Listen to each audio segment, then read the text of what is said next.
Madam, आज इमरान प्रतापगढ़ी जनपद तालुका उरई विधानसभा बजरिया में आए थे, क्या कह के गए, क्या फूक गए जान फिर से कांग्रेस में?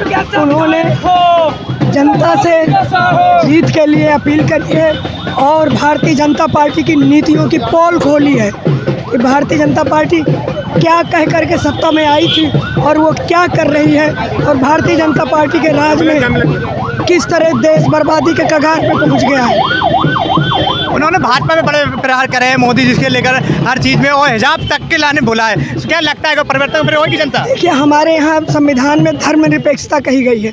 सभी को अपने अपने धर्म के हिसाब से खाने पीने पहनने की छूट है, और यदि उस धर्मनिरपेक्षता की नींव पर कोई कुठाराघात करेगा तो उसको ऐसे ही आलोचनाओं का शिकार होना पड़ेगा।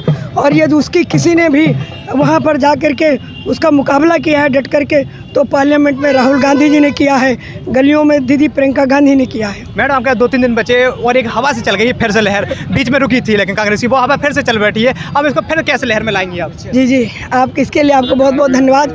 हमारी लहर शुरू से थी और लहर चल रही है, और वो नज़ारा आपको देखने को गली गली गाँव मिल रहा है। और सभी इस बात को आज मैं जजी में सारे अपने सम्मानित माननीय अधिवक्ता बंधुओं से मिलने गई थी, तो सब ने एक स्वर में कहा कि ये उर्मिला सोनकर जैसा योग्य कोई भी कैंडिडेट बुंदेलखंड में ही नहीं है। दूर दूर तक जहाँ तक उनकी जानकारी में है कोई उनके जैसा योग्य नहीं है। तो उर्मिला सोनकर को ही इसकी विधानसभा के विकास के लिए, जनपद के विकास के लिए विधायक हम सभी को चुनना चाहिए, और हम सब लोग उनको वोट देंगे। ये सारे अधिवक्ता बंधुओं ने, आप कहीं से भी जाके किसी से पूछ लें, सभी अधिवक्ता बंधुओं ने इस बात को कहा।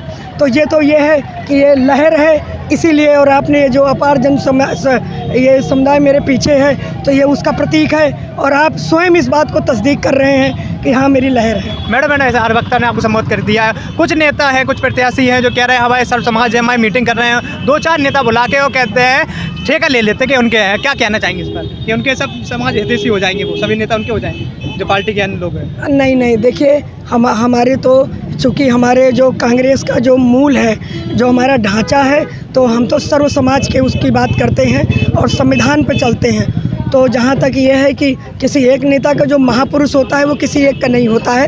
ये तो विपक्षी पार्टियाँ हैं जिन्होंने महापुरुषों को बांट लिया है। जहाँ तक मेरे चुनाव अभियान में है, चूँकि जो इमरान प्रतापगढ़ी साहब हैं वो केवल एक मुस्लिम समाज के नहीं, वो हर दिल अजीज़ हिंदुस्तान के हैं, इसलिए हमने उनको बुलाया है। और दीदी स्वयं आई थी, तो हमने तो कोई जाति के आधार पर कोई नेता नहीं बुलाया है। मैडम, इमरान प्रतापगढ़ी साहब ने एक बात कहा है कि अम्बेडकर, गांधी और नरेंद्र मोदी, अमित शाह की लड़ाई, इस पर क्या मानती हैं आप? आपका क्या राय है इस पर? हाँ, बिल्कुल, उन्होंने कहा विचारधारा की लड़ाई है। ये देश का संविधान समानता, स्वतंत्रता और बंधुत्व के मूल पे बना हुआ है, जिसको कि बाबा साहब ने उसको अपने साथियों के साथ लिखा, और ये पूरा हिंदुस्तान का जो शासन है उसके अकॉर्डिंग चल रहा है। और जो ये भारतीय जनता पार्टी है उस सारे संवैधानिक ढांचों को बेच रही है, उसकी पूरी जड़ों पे कुठाराघात कर रही है, संविधान के विरुद्ध कार्य कर रही है। तो ये उर्मिला खाबरी जी हमें जुड़ी थी विशाल जन समर्थन के साथ। हमारे पीछे आप देख सकते हैं तो जन समर्थन देखने को मिल रहा है। इमरान प्रतापगढ़ी आए थे, उसके बाद ही ये जन समर्थन आप पीछे देख सकते हैं, पूरा पीछे तक आप जो उनका जन समर्थन है, भीड़ लगी हुई है। तो बने रहिए हमारे साथ, देखते रहिए जी मॉर्निंग।